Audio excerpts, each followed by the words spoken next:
Hello everyone. This video is probably going to be the end video to the series for trolling, doxing, swatting, and all that. Unless anybody has something that you want me to specifically cover,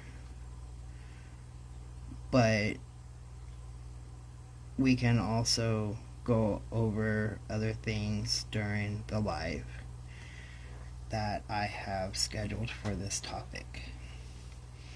Now, the live that is scheduled, assuming my work schedule won't be getting changed, is set for Thursday. You can hit the notify me on that video because YouTube doesn't like to send out the notifications when I do go live. So we're going to talk about changes in policy. The tragic case of Andrew Finch drew global attention and sparked some wholesale changes in the policy around swatting, which had remained vague up until that point. Changes to policy have been made, but there is still a lot more to do. In 2020, Mark Herring, a 60-year-old man from Tennessee, died of a heart attack when police barged into his home. They were responding to an unfounded reports of a woman being offed. And again, this was traced to a serial swatter named Shane Sonderman. The FBI estimates that approximately 400 cases of swatting occur annually, though experts claim that improved authoritative measures are helping to slash the number of incidents. If you simply Google swatting incidents, you can pull up so many things about who has been swatted, the end result of the fake swats, including the victims that got killed in the process. The target's family and friends, school children, innocent bystanders, and so on, have all been impacted by fake calls. An extensive study was done, and the panel assigned to the project came up with some solutions to solving the issue of swatting, or at least a way to guide the judicial system and law enforcement on how to better educate themselves and others to make changes. The ranking the needs for fighting digital abuse: sextortion, swatting, doxing, cyberstalking, non-consensual PORN. Evolving forms of digital abuse can devastate victims. Walls of anonymity too often shield and embolden those who perpetrate the crime, compounding the damage and keeping justice at bay.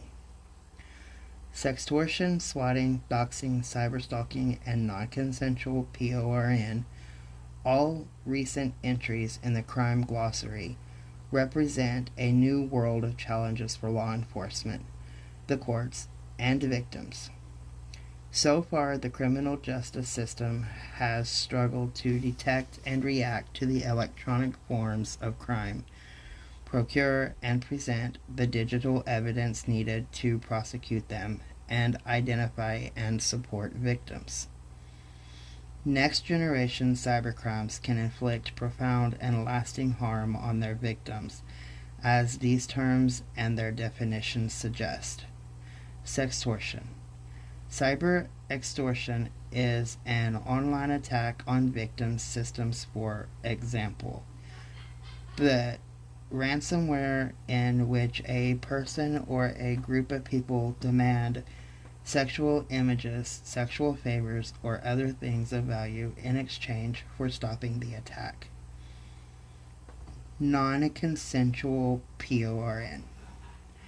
distribution of nude or sexually explicit images or videos of an individual without their consent. Cyberstalking, repeated use of electronic communications to stalk a person or group. Doxing, public release of private and sensitive personal identifying information about an individual without their consent. Swatting, fake report of an emergency to trigger an emergency response, specifically deployment of a SWAT team to a location where no emergency exists.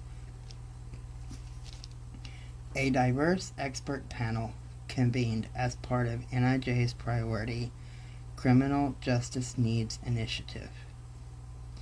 They have identified top needs for fighting technology-facilitated abuse.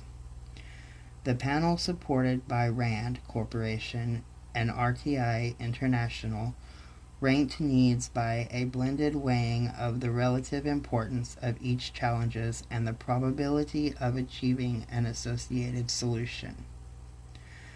The expert panel identified priority research policy and practices needs to 1.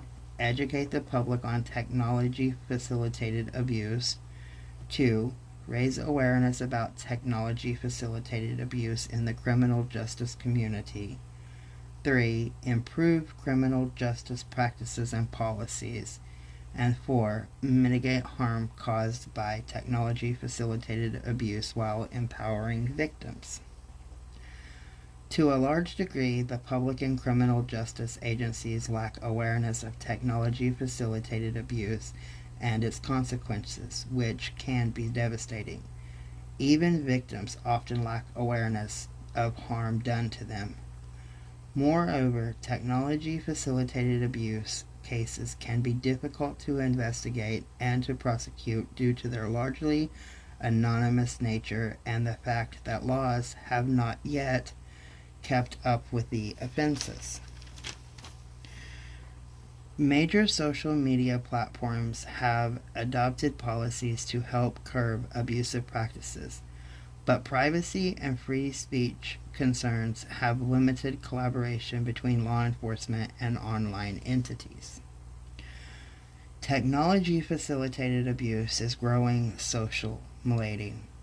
Studies indicate that between 18% and 37% of American adults have experienced severe harassment online. Researchers have reported that 7% of American adults have had explicit images of themselves posted online without their consent, and 5% of the middle high schoolers reported that they were victims of sextortion. Harm from technology-facilitated abuse extends beyond the digital realm. Researchers have found that technology-facilitated abuse is a common tactic in perpetration of stalking and interpersonal violence.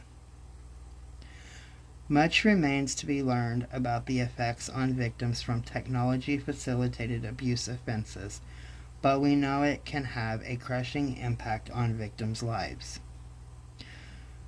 Technology-facilitated can have severe and long-lasting impacts on victims that extend far beyond the digital realm. Studies have found that victims of technology-facilitated abuse experience symptoms of serious psychological distress, including feelings of isolation, guilt, anger, and worthlessness. A 2015 FBI report said that victims in 28% of 43 analyzed sextortion cases attempted to off themselves. In the end, the technology-facilitated abuse expert panel identified 21 top-tier or highest priority needs. For each need, the researchers' priority ranking process took into account both the significance of the problem and the probability of success in addressing it. The 21 highest priority needs are included in 4 project themes. 1. public education and prevention efforts. 2. Awareness among criminal justice practitioners. 3. Improving criminal justice practices and policies. And 4. Mitigating harm and empowering victims. 1. Public education. Developing language and terminology to describe technology-facilitated abuse was a first step for the panel. The panel concluded that the taxonomy of relevant behaviors would facilitate research, raise public awareness of technology-facilitated abuse offenses, and improve the criminal justice response. Now, the next of them I'm going to go through is basically the problem and then the need or the solution. So, problem A is quantifying cost. It is difficult to quantify the cost of swatting and doxing. So the need or the solution would be to research the cost of emergency responses to swatting and research the costs related to doxing. Problem B, consent and consequences. Lack of education about consent and about the consequences of sharing information. The solution, or the need. Develop and disseminate basic education for children and parents about consent and consequences of sharing information online. C. Engaging the public stakeholders. It's difficult to get the public and stakeholders to care about and respond to technology-facilitated abuse. The solution, or the need, would be to conduct a survey to collect data on technology-facilitated abuse knowledge, victim response, effects on victims, and secondary harm. And then number D in this category, lack of common definitions. The lack of common terms limit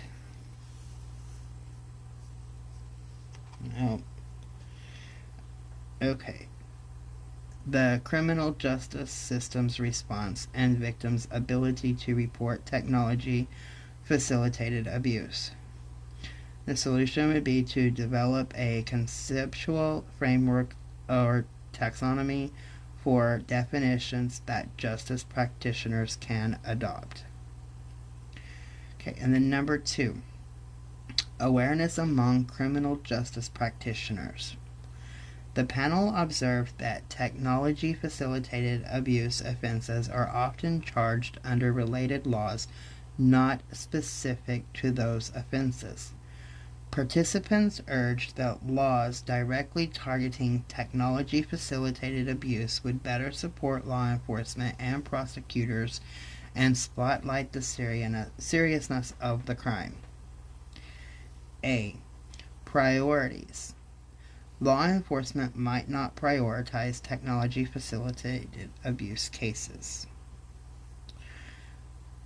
Identify approaches to incentivizing law enforcement and prosecutors to prioritize technology-facilitated abuse cases, or develop technology-facilitated abuse training materials for law enforcement. B. Judges' knowledge. There is a lack of judicial knowledge about technology and the vulnerability of victims of technology-facilitated abuse. So the solution for that, or the need, is to conduct research on victim vulnerability. C. Difference in those who perpetrate the crimes. Differences affect their ability to be deterred. The solution would be conduct research on the deterrents that could work for different types of individuals. Number 3, improving practices and policies. The panel reported that law enforcement is challenged by the lack of resources and training needed to address digital evidence needs. Practitioner training is needed for conducting victim interviews in a sensitive manner,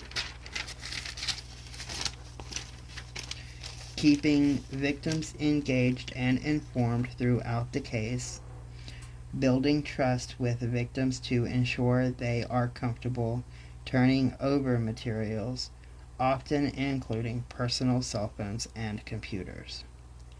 Another point to emphasize was a need for change to sentencing guidelines for technology-facilitated abuse crimes. A. Staffing. There are insufficient staff trained to identify and process digital evidence.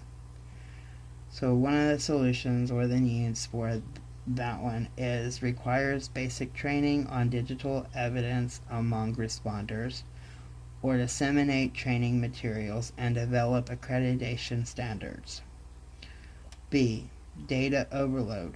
The high volume of data on technology-facilitated abuse can overwhelm criminal justice practitioners. So we could build investigative teams for technology-facilitated abuse. C. Funding. There is a lack of funding for technology-facilitated abuse identification and response. Dedicated resources for technology-facilitated abuse investigations would be the solution. And D. Judges' knowledge. Lack of knowledge can be a barrier to resolving cases. The solution would be to propose model amendments to sentencing guidelines. And number 4, mitigating harm and empowering victims. When mitigating the damage from technology-facilitated abuse means removing unwanted material from the internet, the panel said time is of the essence. One participant said that if material is not removed within 48 hours of posting, it will likely never come down. Panelists suggested social media platforms could assist technology-facilitated abuse victims by quickly detecting posted abuse material. Panel experts observed that the tension can exist between the victim interest in removing unwanted materials from the web as soon as possible and the need to preserve evidence. One panelist said, "You really have to talk to the victims because they are often trying to get the content taken down. The minute it comes down, it is more difficult to build a case against the perpetrator." So number A in this part is irreparable harm. Technology-facilitated abuse can cause significant, irreparable, and persistent harm to the victim. Law enforcement might not prioritize technology-facilitated abuse cases. The solution to that one would be to identify approaches to incentivizing law enforcement and prosecutors to prioritize technology-facilitated abuse cases, and developing training materials on technology-facilitated abuse for law enforcement. B. Victim reluctance. Victims resist coming forward. They could promote coordination among law enforcement, crisis service providers, and lawyers about what victims want as well as their fears and experiences. C. Legal remedies. Remedies and penalties are inadequate for addressing harms.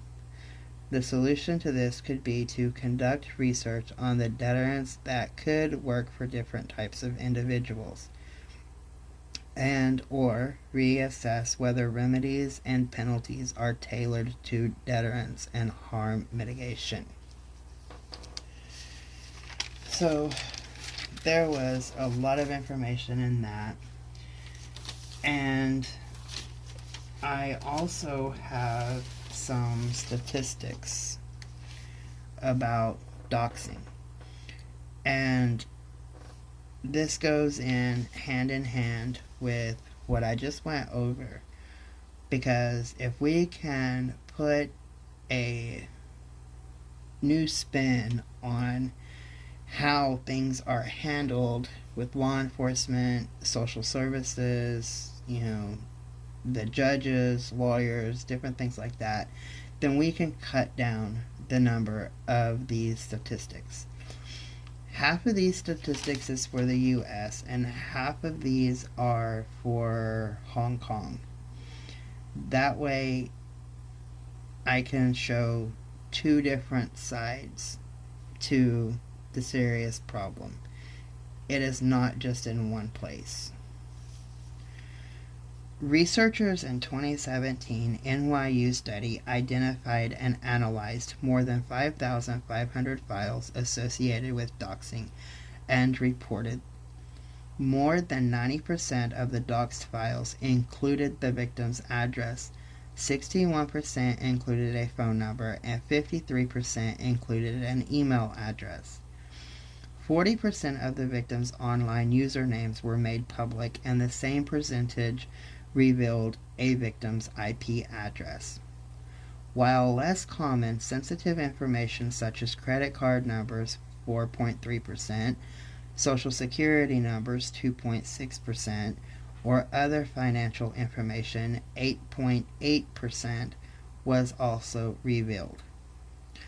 32% of doxing victims closed or changed the privacy settings on their Instagram account, and 25% adjusted the settings on Facebook after an attack. 10% of doxing victims altered their Instagram account, and 3% changed their settings on Facebook once anti-abuse measures were in place. In a representative sample of 2,120 Hong Kong secondary school students, researchers found that 12% of the students acknowledged their engagement in doxing. These students tend to be younger than those who had not doxed others. Significantly more girls than boys reported having conducted doxing. Boys were more likely to engage in hostile doxing aimed at obtaining personally identifiable information and information on others' current living situations. The students who perpetrated doxing acts were more likely to have experienced information disclosure as victims, perps, or bystanders. Intentions of doxing were reported as follows. 53.2% of students admitted to doxing people they liked. 62% of this sample size was girls, and 38% were boys. The doxing girls, at 96.3%, were significantly more interested than their male counterparts at 88% in social data and trying to ascertain an individual's relationship status and obtain his or her personal photos or videos. More girls at 86.7% than boys at 66.8% chose social media networking services as their doxing platform. Significantly more boys than girls reported having obtained personally identifiable information, 16.3%, ID card numbers and passport numbers, and info on the current living situations. 49.9% of home addresses, parents' names, etc. of their victims through doxing. 50% of the doxing perps chose targets whom they dislike. Those who specifically targeted individuals they dislike were more interested in obtaining personally identifiable info at 22.9%, current living conditions at 58.1%, and private information at 77.3%. Now, these last statistics was just about doxing. What I had read before that is trying to get everything. Sextortion, doxing, trolling, stalking, cyber stalking, swatting, all of it to cease. So, like I said, this is going to be the final video in this series. If you want to come up on panel and talk about being trolled, being doxed, being harassed, being swatted, if you've had sextortion issues, comment under this video and I will make sure that you have a place on panel to discuss everything that you went through, solutions, the whole process, anything like that. The main goal of this whole series was to try to help people stay safe and to bring awareness to this serious topic. Much love, everyone.